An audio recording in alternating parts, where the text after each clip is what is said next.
Okay, everyone, I think it's 9, so we'll get started. I hope everyone enjoyed karaoke last night. I did see on Facebook where Dr. Murphy was bragging about outlasting the students from South America last night, but I noticed he's not in the room today, so... A few notes. One is that obviously everything with Mises U is because of our incredible donors. This afternoon we'll have a paper downstairs so you can write a thank you note to our donors. Please do so. It means the world to them. Again, it's because of them that we're able to do this.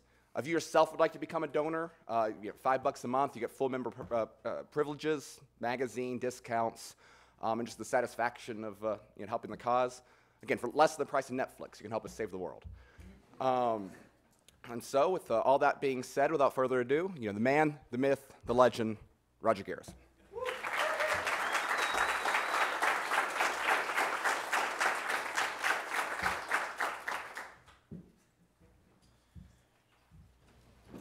Well, this is a good show to start with on this day. The Austrian theory of the business cycle. And in recent times, let's get this going.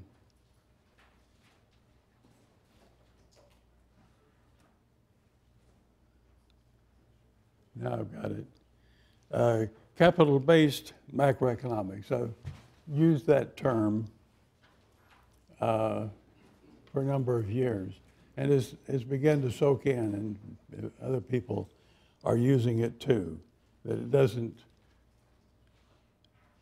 come from a particular country. Well, of course it did, with Menger and all that, but it certainly applies to many more economies than the Austrian economy, and that's why I put it that way. Now, what we're going to do today is look at the difference between sustainable and unsustainable growth. This is adapted from my book, Time and Money.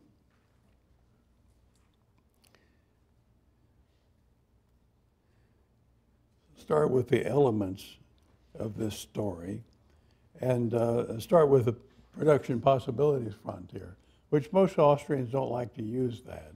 And in fact, it's not very usable by itself, but with some of the other graphics, it works very well.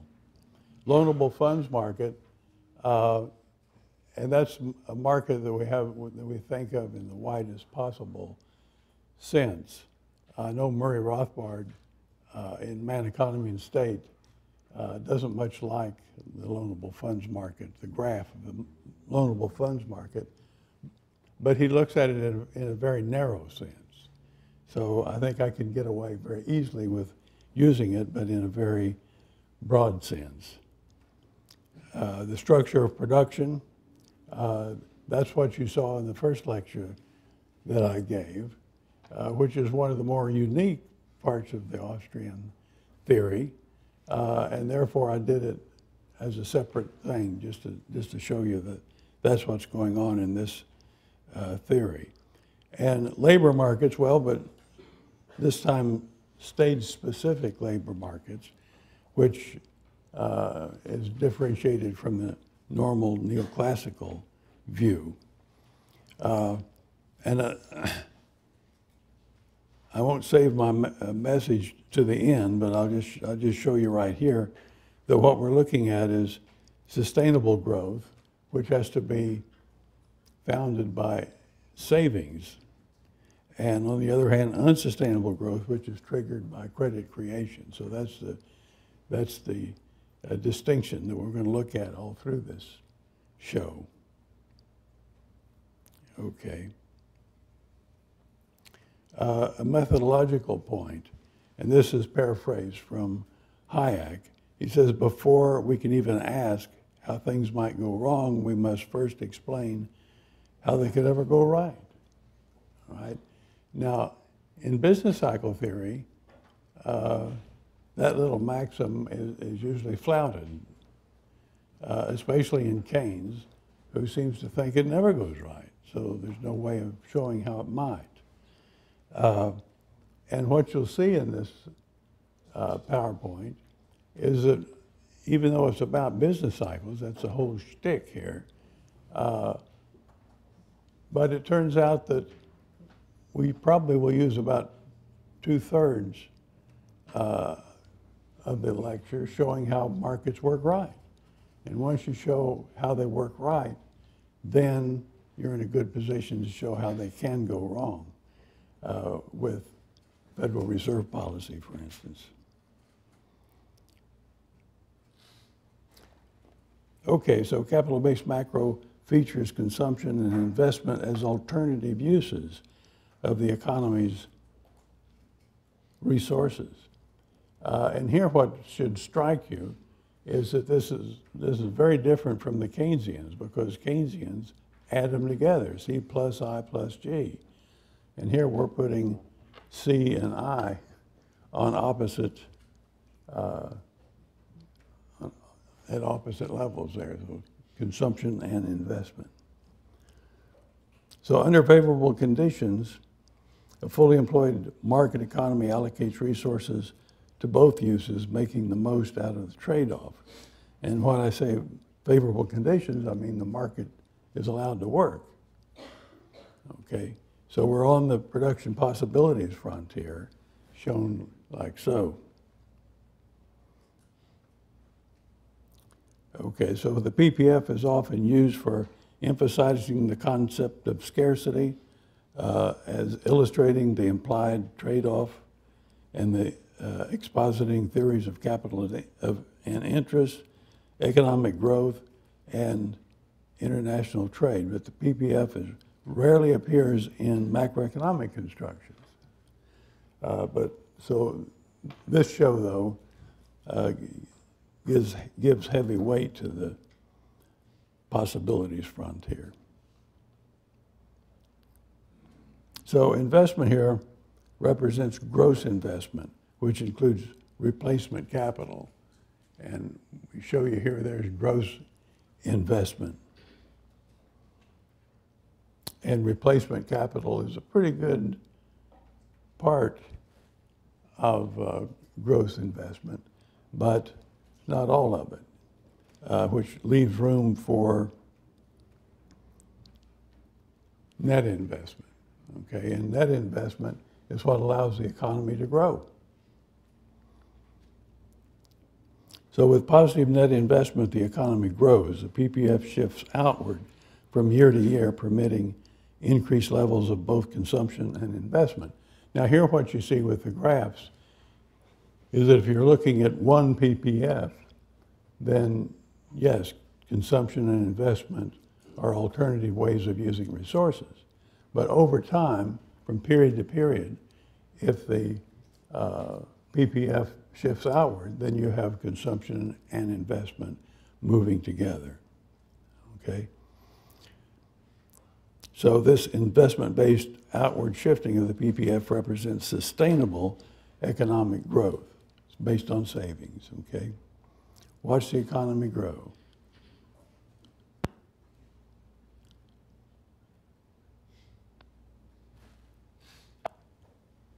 Not getting my audio on this, but that's okay.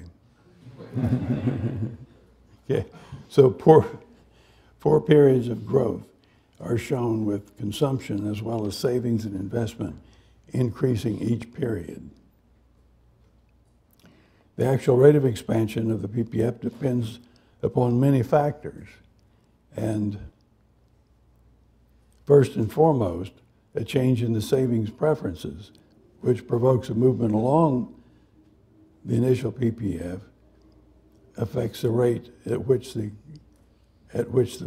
PPF expands outward, okay? So we should be able to see this. Suppose people become more thrifty, more future-oriented. They reduce the current consumption and save instead.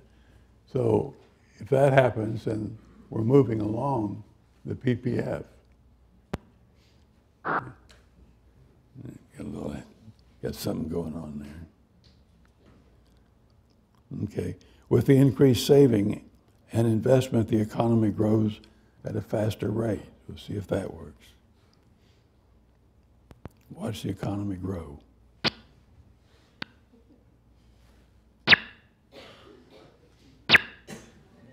Okay, it's doing its job. Okay, it's the increased saving that makes the difference. So you see, when you have growth, then sure enough, investment and consumption are moving together. It's just when you're on a given PPF that C and I move opposite directions of one another. Okay, so let's compare the high growth economy with the original low economic growth. We can do that. With no initial increase in saving, the economy grows at a modest rate. You can watch the arrow there on the left. And with the initial increase in saving, investment increases at the expense of consumption, after which both consumption and investment increase dramatically from period to period. Watch the right side, okay? And if you look across there, you see now that, okay, the economy is outperforming what it used to be before you had the increase in saving.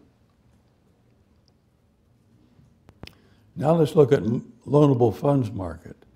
The loanable funds market was a staple in pre-Keynesian macroeconomics. And here we're just plotting the interest rate against saving and investment. And it goes like this. Saving constitutes the supply of loanable funds. There the supply curve is. And demand reflects the business community's willingness to borrow and undertake investment projects. Like so, okay?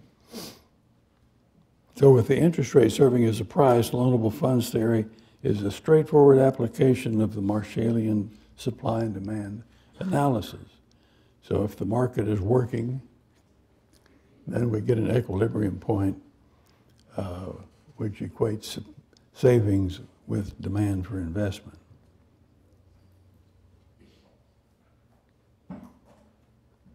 So loanable funds theory was closely identified by Dennis Robertson, a contemporary of Keynes and a critic of Keynes's alternative theory, which was the liquidity preference theory of interest.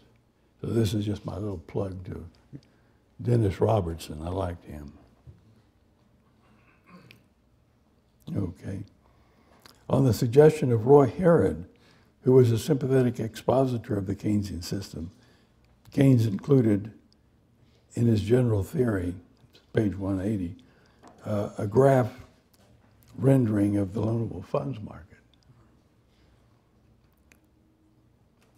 And now it turns out that Keynes did put it in, but only to emphasize that he was throwing it out. Okay, he didn't like that loanable funds theory, and we'll see why as we go along. If people become more future-oriented, they increase their saving, causing the interest rate to fall, and thereby encouraging the business community to undertake more investment projects. So watch the saving curve shift rightward, increase in saving. There it is.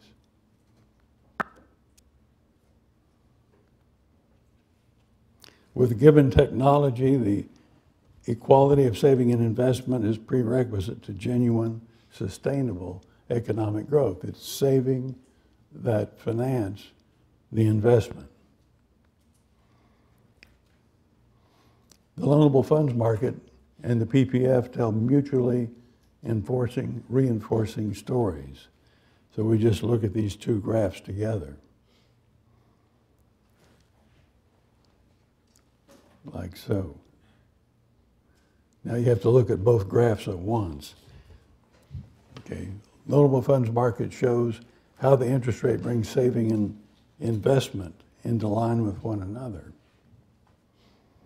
The PPF shows how the trade-off is struck between consumption and investment.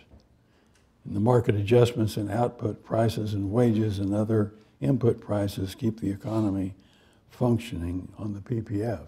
So there's an assumption here at this point that the market is working and the prices change if they need to change, so wages and so on.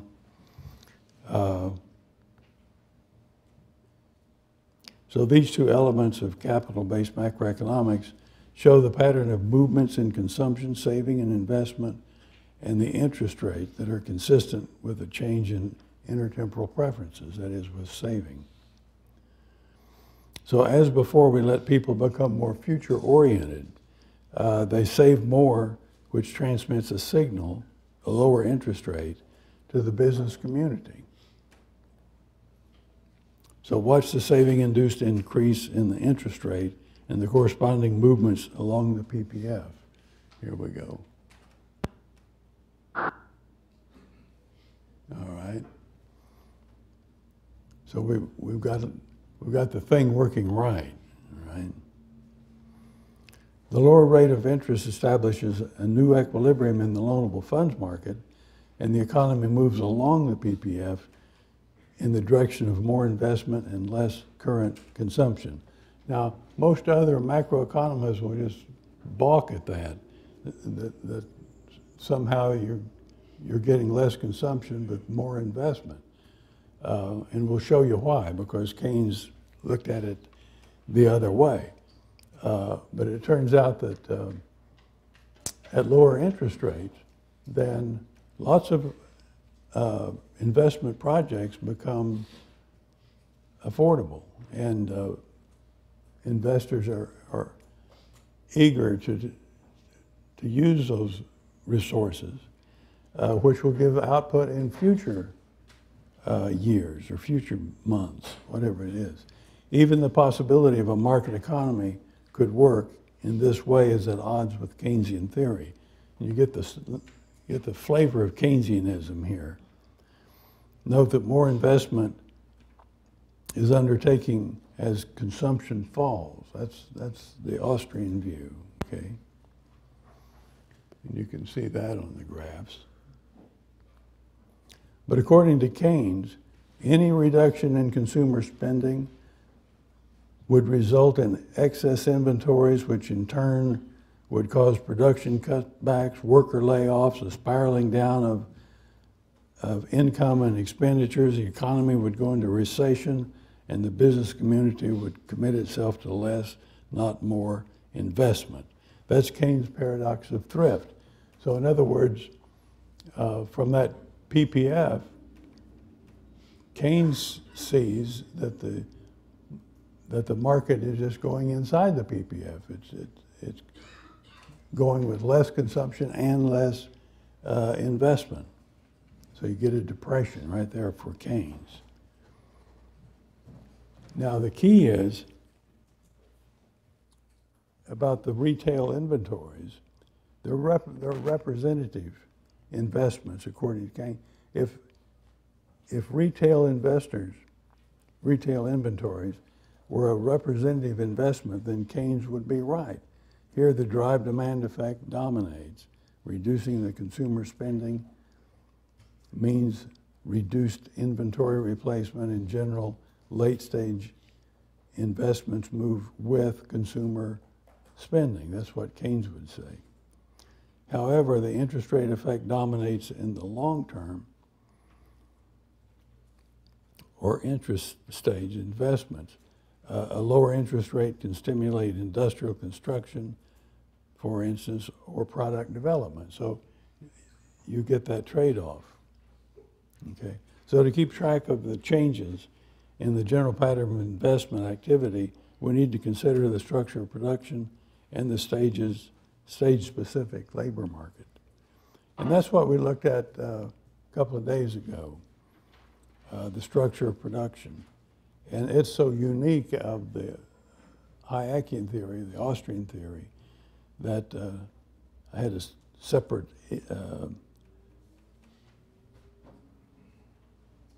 take on that a couple of days ago.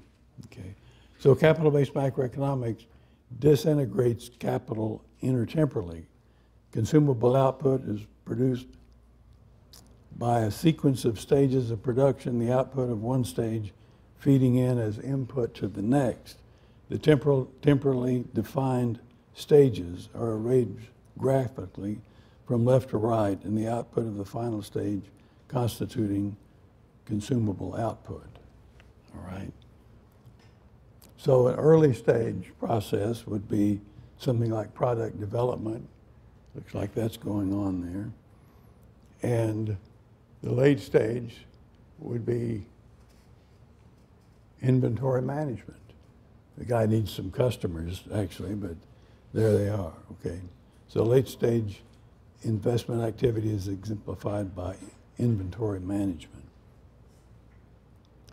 For pedagogical convenience, the initial capital structure is shown as having 5 stages. Of course, there are lots of stages in a market economy, but we're making do with 5 here. With growth, though, the number of stages can increase.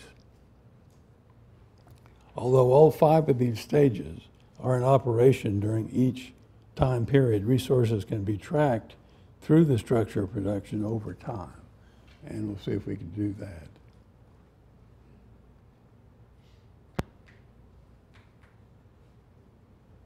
Okay.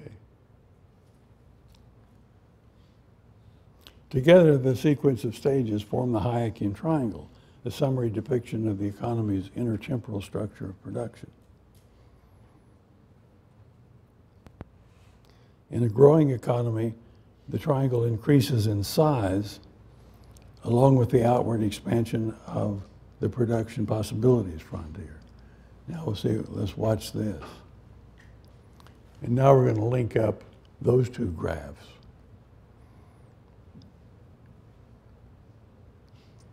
So watch the PPF and the structure of production expand together. Let's see if that works.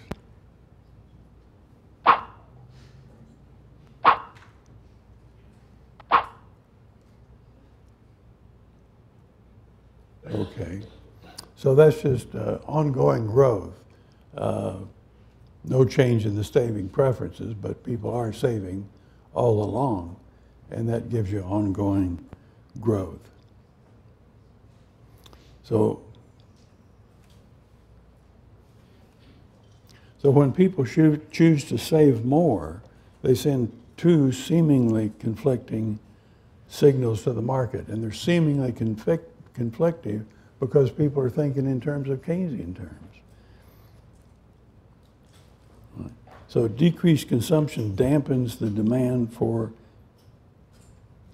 did I get that right? Decreased consumption dampens the demand for the investment goods that are in close proximity with the consumable output. This is the derived demand effect. In other words, if they're saving more, they're not spending as much on consumer goods.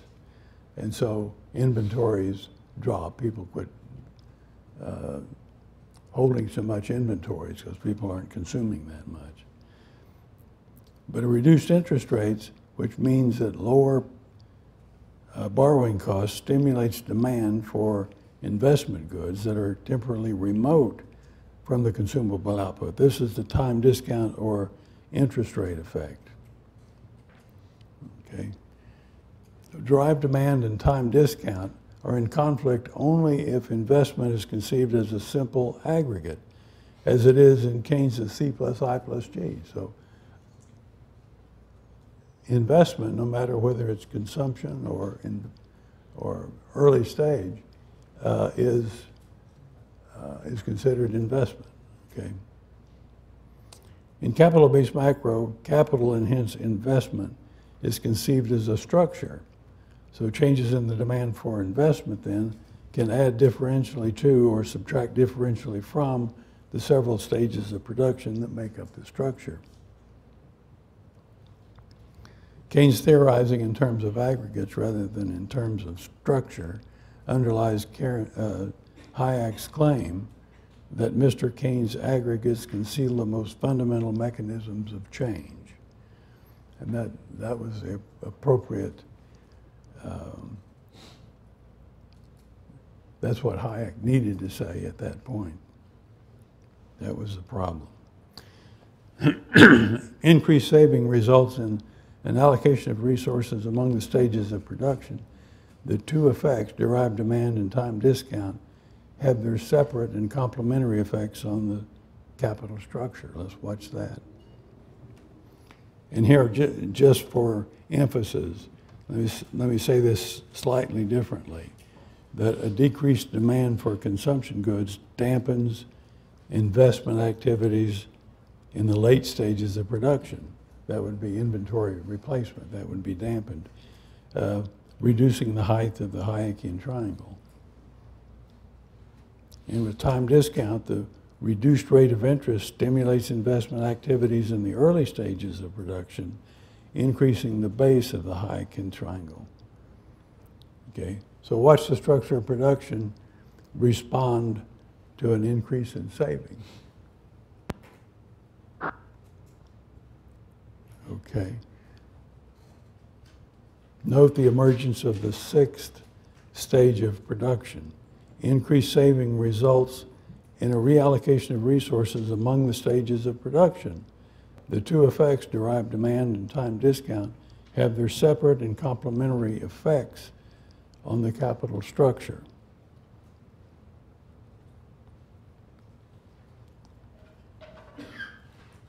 Okay, now we can use these two graphs together and show how it works. Increased saving then has an effect on both the magnitude and the investment aggregate and the temporal pattern of capital creation. So watch the economy respond to an increase in saving.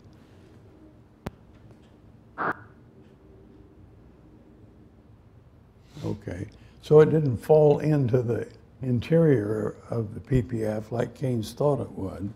It simply changed the activities from the late stage to the early stage in view of the increased saving. And of course, those increased savings are what the people operating in the early stages are using. They're borrowing those savings in order to have those early stage activities. So the PPF shows that more saving permits more investment. See the arrows.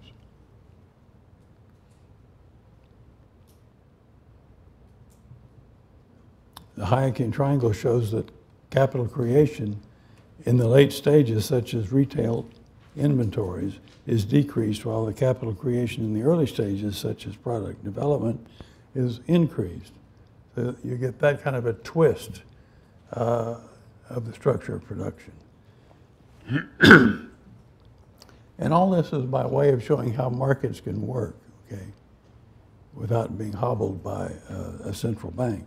The structure of production is given a more future orientation, which is consistent with the saving that made the restructuring possible. That is, people are saving now in order to increase their future spending power. That's why they save, okay? They don't save for fun. It's not fun. Okay. And so they plan to spend it and take some entrepreneurial judgment to figure out what they're going to spend it on. But that's what the economy is all about. Okay. Note the increase in the growth rate.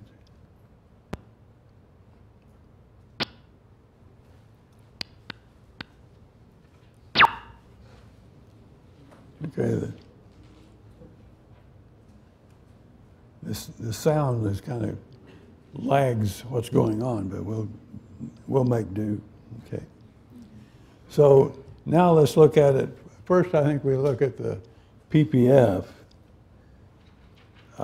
as tracked by both the PPF and the Hayekian triangle. Consumption is seen to fall as the economy is adapting to a higher growth rate. So I think we want to watch first the PPF, after which consumption rises more rapidly than before and eventually surpasses the old projected growth path. So look at the ppf, you get a little bit of a fall and then a big bounce. You get the same thing. Let me do that again. Watch the graph. Goes down and then up, okay? And now down below here, I've got a graph that shows consumption over time, and it would look like this.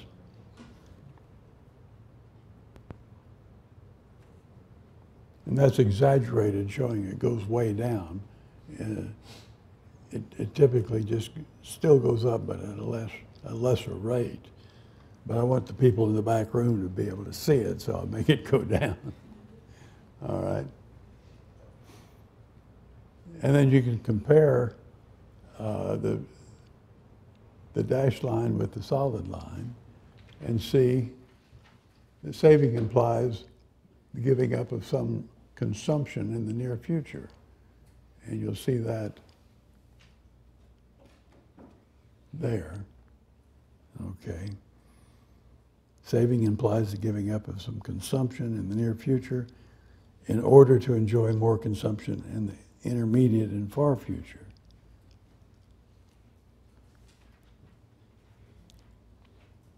I think I missed going back here for a minute. Yeah. So, and there's where you see the far future is getting more consumption, okay? While most macroeconomic theories deal with the labor market and the wage rate, capital-based macro allows for stage-specific labor markets. With the change in the interest rate, stage-specific wage rates change in a pattern rather than change uniformly.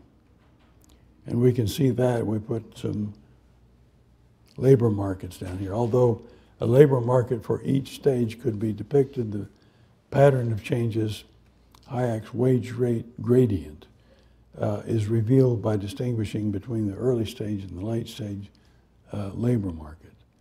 So there's the early stage labor market, and there's the late stage labor market.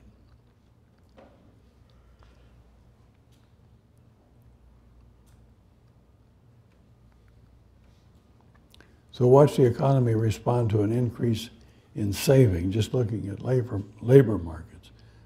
What you'll see, well, let's do it and we'll see. Let me do that once more if you didn't see it. So what's happening here is that workers are leaving the retail markets and going into the investment markets because that's what the economy responding to increased saving involves. So here we go. So one demand curve shifts left and the other one shifts right. And then we can even show what Hayek called the wage rate gradient, that there's a movement in relative wage rates, which is the very kind of market signal that causes workers to drop out of the retail business and get into the investment business. Okay. Now, we've got it all together here. Loanable funds market, production possibilities frontier, structure of production, stage-specific labor markets.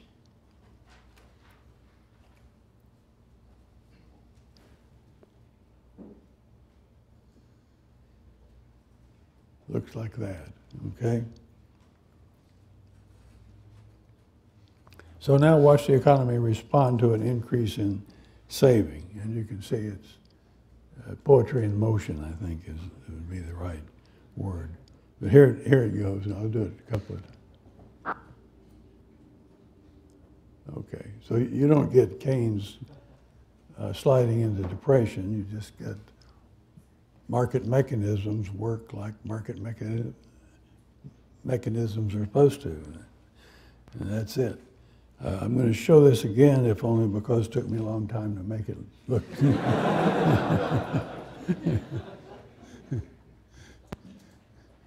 So there it goes, okay. Now we're going to shift gears totally. And again, I'm about, looks like even only 10 minutes to go, where we're really talking about business cycles as opposed to how the economy works. So now we're talking about policy-induced unsustainable growth, the macroeconomics of boom and bust. And I take this from Steve Hanke because he has a much more stern look than I can muster, all right?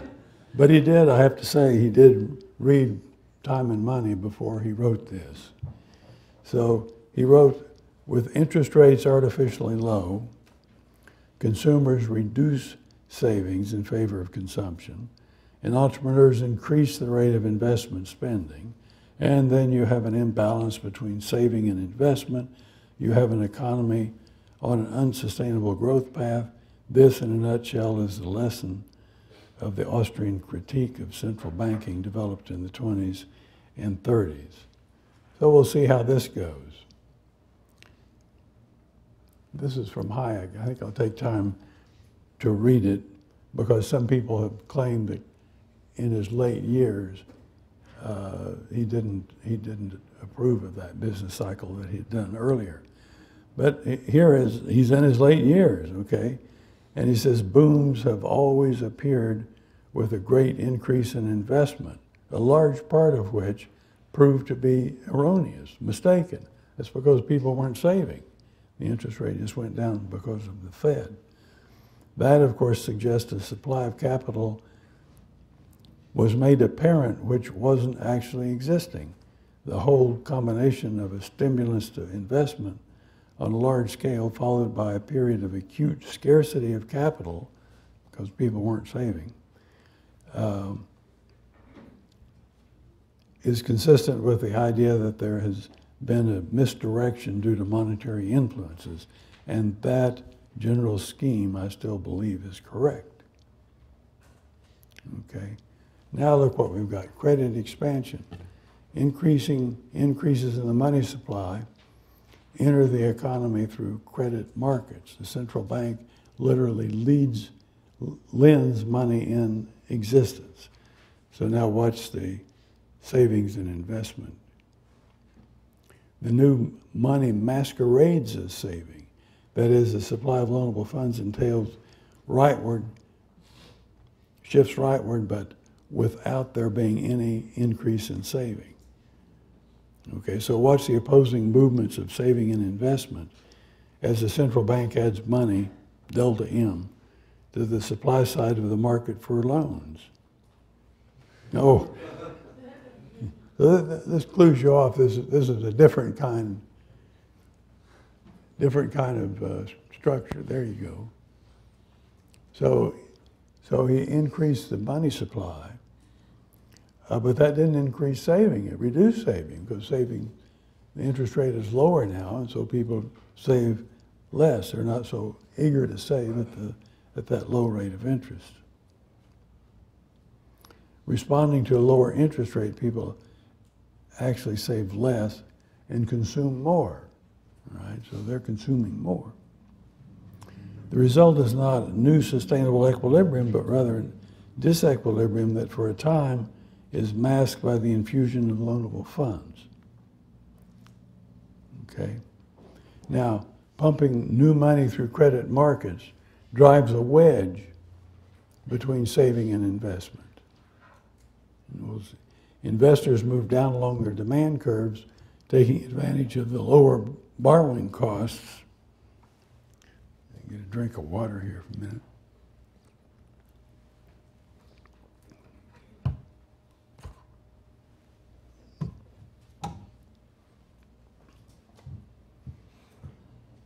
Investors move down along their demand curves, taking advantage of the lower borrowing costs.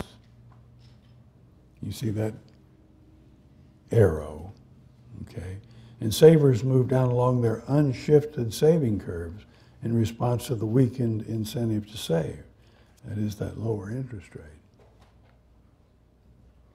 So the discrepancy between saving and investment is papered over, literally, isn't it, papered over with newly created money, which itself represents no investable resources. And there's that arrow.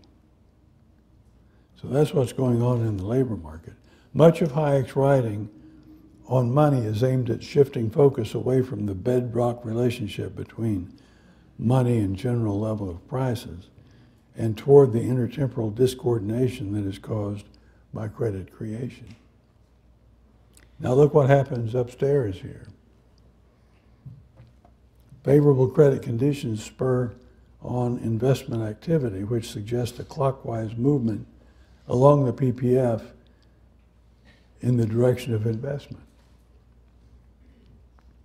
like so. But income earners are actually saving less and hence consuming more, which suggests counterclockwise movements along the PPF in the direction of consumption. So what you're looking at here is some very serious disequilibrium. The wedge between saving and investment translates into a tug of war between consumers and investors. Okay, noting the investment dimension of the clockwise movement and the consumption dimension of the counterclockwise movement, we see that credit expansion pushes the economy toward a point that lies beyond the PPF. The PPF is the sustainable levels of consumption and investment. It can go beyond the PPF, but then it's in the unsustainable region. That's the whole point. All right? So we've got consumers pushing upward and investors pushing rightward, and the result is the economy going out beyond the sustainable PPF into an unsustainable region. That's how that's working, okay? Okay, now look at production possibility, or the stages of production, the triangle. The low interest rates, consistent with future orientation, stimulates investment activities in the early stages. So you can see that to the left there. But without sufficient resources being freed up elsewhere, many of these investment projects will never be completed. That's why you have the dotted line. It doesn't quite get completed. Compounding the intertemporal discoordination, increased consumer demand draws some resources toward the late stages, further reducing the prospects of completing the new capital structure. In other words, people are consuming more rather than saving, and you get a distorted triangle in that direction. The dynamics of boom and bust entail both overinvestment, shown in the PPF, and malinvestment, the unsustainable lengthening of the Hayekian triangle. Yeah. So you get malinvestment, overinvestment. You get overconsumption, as shown in both the PPF and the triangle. So Mises repeatedly used the phrase malinvestment and overconsumption to describe the business cycle. Okay. The tug of war pits the consumers against investors, pushes the economy beyond the PPF unsustainably.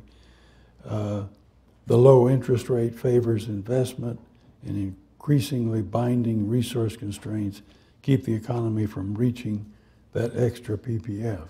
So look at that PPF diagram, and you can see that you're moving towards, but you don't get there, all right? Because resources are scarce, much more scarce than was thought. And so the temporally conflicted structure of production, dueling triangles, John Cochrane in Birmingham gave me that phrase, dueling triangles. I like it.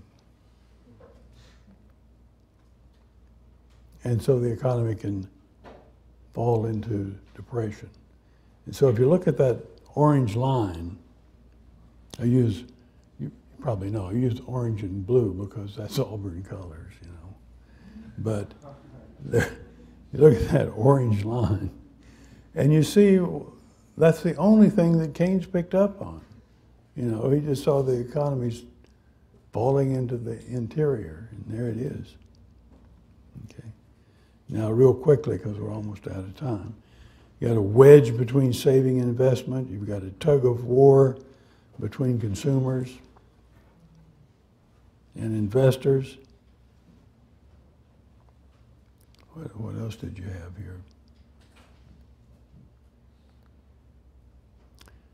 All right, here we go. Padding the supply of loanable funds with new money drives a wedge between saving and investment. Papering over differences between saving and investment gives play to the tug of war between consumers and investors. Pitting early stage against late stage distorts the Hayekian triangle at both directions, the temporal coordination eventually turning boom into bust. So watch the economy respond to credit expansion. Let's see if this works.